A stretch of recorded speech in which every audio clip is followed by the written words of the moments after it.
कलाहांडी जिलार केसिंगा सहर स्थित प्रमुख बसस्टाण्ड सार्वजनिक शौचालय दयनीय अवस्था को नहीं यात्री और स्थानीय लोकों मध्य गभीर असंतोष प्रकाश पाउछि।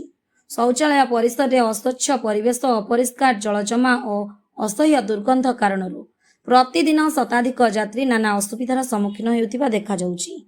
केसिंगा ब्लॉक एक विज्ञापित अंचल होइथिले मध्य बसस्टाण्ड परि जनसाधारण अत्यंत आवश्यक स्थान में मौलिक सुविधार अभाव प्रशासन कार्यप्रणाली को प्रश्नर सम्मुखीन करिछि।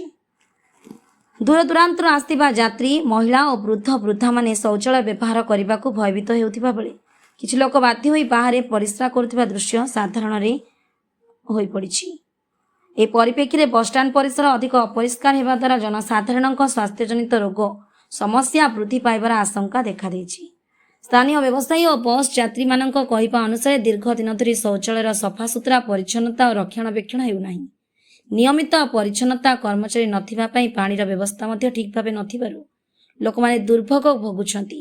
स्वच्छ भारत और परिच्छन्न सहरर स्लोगान केवल कागजपत्र सीमित रही जाइछि बोली जनसाधारण रे चर्चा हेउछि। जनसाधारण और यात्री माने तुरंत शौचालय सफासुतरा पानी सुविधा नियमित रक्षणाबेक्षण करा जिबाकु दाबी करिसेंती। यह सह प्रशासन तत्काल दृष्टि दे बसस्टाण्ड को स्वच्छ और यात्री बंध परिवेश रे परिणत करने को अंचलवासी अनुरोध करिसेंती। रंगनाथ बड़सेठ का रिपोर्ट, फास्ट न्यूज ओडिशा।